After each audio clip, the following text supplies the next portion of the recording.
वचन, प्यारा वचन, यीशु मसीह का प्यारा वचन, पाव को दीप को राह को रोशन, ये है मसीह का प्यारा वचन, ये है वचन प्यारा। परमेश्वर के धन्य नाम की महिमा हो।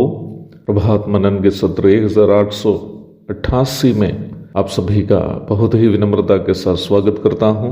आइए आज के मनन के लिए हम पढ़ते हैं इब्रानी अध्याय 6 पद 7 और 8। क्योंकि जो भूमि वर्षा के पानी को जो उस पर बार बार पड़ता है पी पी कर जिन लोगों के लिए वह ज्योति बोई जाती है, उनके काम का सागपात उपजाती है, वह परमेश्वर से आशीष पाती है। पर यदि वह झाड़ी और ऊंट कटारे उगाती है तो निकम्मी और श्रापित होने पर है और उसका अंत जलाया जाना है। 4 से 6 तक के पदों में हम ये देख चुके हैं कि वहाँ उद्धार प्राप्त विश्वासी के बारे में बताया गया है। 7 एवं 8 आयतों में उसी प्रकार के विश्वासियों के संबंध में ही दो महत्वपूर्ण बात लेखक हमारे साथ बांटा है। 7वीं पद में एक आशीषित परिसमाप्ति और 8वीं पद में एक श्रापित परिसमाप्ति को हम देखते हैं। यह पुनः मुझे सुनने वाले प्रिय लोगों में एक संदेह उत्पन्न होने की संभावना है। क्या उद्धार प्राप्त विश्वासी को भी श्रापित परिसमाप्ति होने की संभावना है?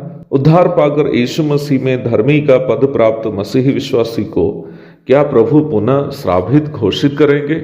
यदि आप में से कोई इस प्रकार सोचेंगे तो मैं ऐसे सोचने का आपका स्वतंत्रता की आलोचना कभी नहीं करूंगा, क्योंकि ईमानदारी से किसी भी विषय का अध्ययन करने वालों को निम्न विषय के प्रति एक आलोचनात्मक मानसिकता अथवा क्रिटिक्स माइंड होना अनिवार्य है। ये बात बिल्कुल सही है कि यदि एक व्यक्ति वास्तव में उद्धार पाया हो तो वो कभी भी दोबारा पाप के अनंतकालीन दंड, अनंतकालीन आग की झील को भुगतना नहीं पड़ेगा।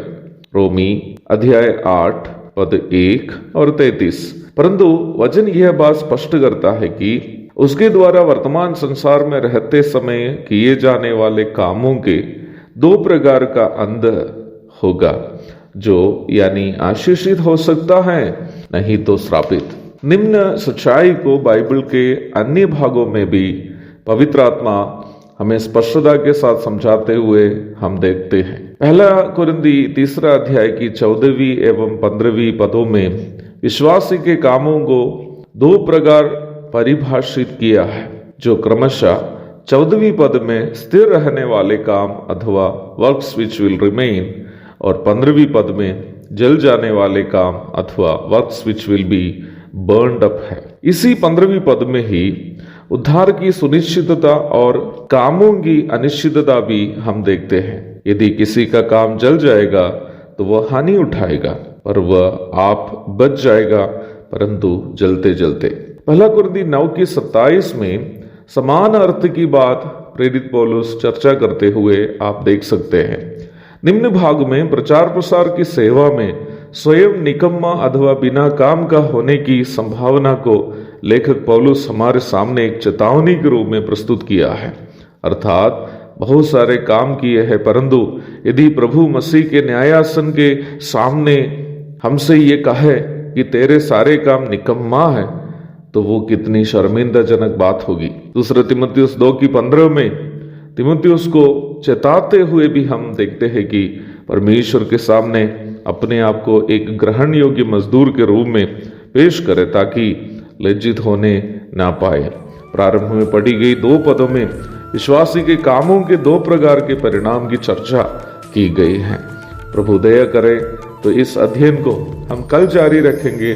तब तक के लिए आप विदा हो जाता हूँ। प्रभु के ग्रहण योग्य काम करने के लिए प्रभु हमारी सहायता करे।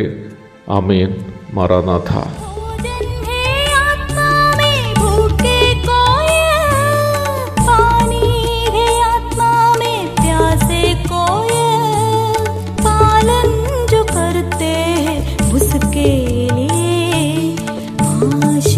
पाने का साधन है ये है वचन, प्यारा वचन, मसीह का